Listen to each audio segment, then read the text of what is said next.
이왕 지방 흡입 받기로 한 거 누구나 안전하고 효과 좋게 받기를 원하실 겁니다. 그래서 검색을 하고 상담을 받으면서 이런 거 주의해서 들으시잖아요. 얼만큼 뽑아줄 수 있는지, 후기에서 얼만큼 뽑았는지, 흡입량 이거 궁금하시죠? 누군가는 이 흡입량으로 어떤 병원의 그 실력을 가늠해 보기도 하는데요. 과연 이 흡입량 정확한 개념을 설명드려서 여러분들 선택에 도움이 되도록 한번 이야기를 해보겠습니다. 안녕하세요. 저는 아는 의사 오빠입니다. 자, 먼저 얼만큼 흡입해 줄 거냐, 얼만큼 뽑아줘요? 라고 물어볼 때는 1차적으로 개념을 알고 계셔야 됩니다. 순수 지방이냐 총 흡입량이냐 두 가지로 구분이 될 수 있는데요.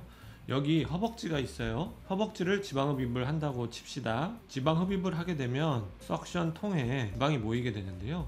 노란색은 지방이지만 붉은색은 지방이 아니에요. 용액과 혈액 여러 가지가 있는 거라서 이것을 그냥 비지방이라고 부르겠습니다. 이 노란색과 붉은색이 합쳐진 것을 총 흡입량이라고 부르고요. 노란색만을 부르면 순수 지방량이라고 부르게 됩니다. 하지만 여기서 총 흡입량은 큰 의미가 없는데요. 왜 그럴까요? 총 흡입량은요, 이 비지방량이 많이 뽑혔냐 적게 뽑혔냐에 따라서 변할 수 있습니다. 하지만 우리가 뽑고 싶은 거는 비지방이 아니잖아요. 지방, 우리는 지방을 뽑고 싶은 거니까 지방이 얼만큼 나왔느냐에 대해서 궁금해할 필요가 있습니다. 그래서 위의 그림처럼 비지방이 적게 뽑혀서 2000이 나왔어요. 아래는 비지방이 많이 뽑혀서 3000이 나왔어요. 하지만 순수 지방으로는 똑같이 지방이 1000 정도 나왔다. 이렇게 해서 순수 지방 흡입량은 동일하다, 이렇게 보시면 되겠는데요. 이해가 되셨나요? 총 흡입량은 큰 의미가 없습니다. 그래서 3000이 나왔던 4000이 나왔던 내가 느끼는 효과는 그냥 순수 지방량에 따라서 좌우가 되는 거기 때문에요. 순수 지방량이 내가 느낄 수 있는 효과를 대변하는 척도라고 볼 수 있겠습니다.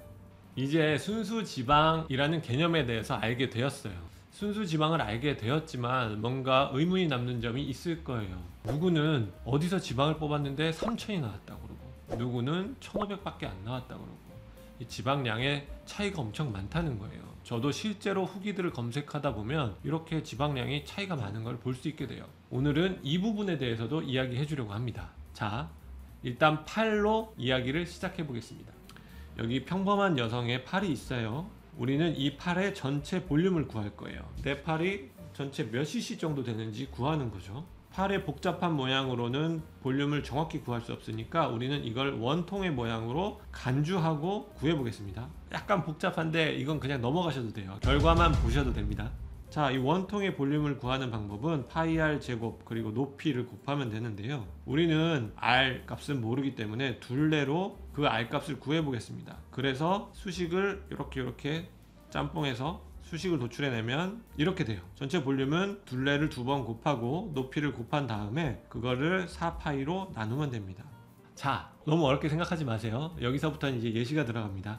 160cm에 55kg의 여성이 팔 둘레 30cm고 팔 길이가 27cm라고 가정을 할게요.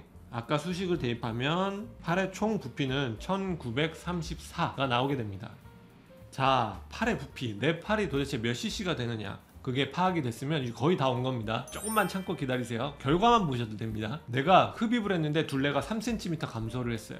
그러면 내가 뽑은 지방은 도대체 얼마 정도 될 거냐, 이걸 구하고 싶어서 여기까지 온 겁니다. 흡입 후 둘레가 3cm 감소했다면 27cm가 된 거잖아요. 27cm의 부피를 한번 다시 구해보겠습니다. 그러면 1567이 나오고요. 결국 비포에서 애프터를 제외하면 흡입량, 뽑혀나간 지방량은 한 366cc 정도 되겠네요. 그러니까 결국은 오른팔 왼팔을 합치면 한 720 정도가 되는데 우리 팔은 원통이 아니잖아요. 그러니까 지방량은 이거보다 훨씬 적을 거예요. 다시 말해서 나는 흡입하고 둘레가 약 3cm 감소하였다면 순수 지방은 약 한 600, 700 정도 제거가 된 것이다, 흡입이 된 것이다, 이렇게 이해하시면 되겠습니다. 어때요? 쉽죠? 600, 700? 내가 들어본 수치랑은 너무 다른데? 이렇게 생각하실 수 있어요. 워낙 인터넷 후기에는 1500, 2000, 6500 이런 숫자들이 많이 도배되어 있기 때문인데요. 한번 잘 생각해 보시면 좋겠습니다. 자, 여기 한 600에서 700 정도의 물을 담을 수 있는 물통이 있어요. 근데 이제 제 팔하고 비교해 보겠습니다. 제 팔이 이 물통 안에 다 들어갈 수 있을 것 같죠? 그 얘기는 무슨 얘기냐, 내 팔이 완전히 소멸되도록 뭔가 흡입이 되었을 때 한 600에서 700cc 정도 나올 수 있다는 얘기입니다. 양쪽으로 따지면 한 1500 정도 되면 제 팔은 없어지겠죠. 이제 뭔가 감이 오시나요? 팔에서 보통 체격인 여성들이 2000cc가 순수 지방으로 나오면 그건 말이 안 되는 거예요. 팔이 없어져야 되거든요. 왜 이렇게 됐는지는 이유는 알 수 없는데 뭔가 흡입량에 대해서 좀 과대 포장해서 후기가 남겨져 있거나 과대 포장된 수치를 이제 환자들에게 이야기해주고 그만큼 뽑았다, 그만큼 뽑아줄 것이다 라고 설명하는 케이스가 되게 많아지고 있어요. 그러니까 우리 여러분들은 어떤 병원이 더 잘하는지, 어떤 병원을 선택할지 점점 더 선택이 어려워지는 거죠.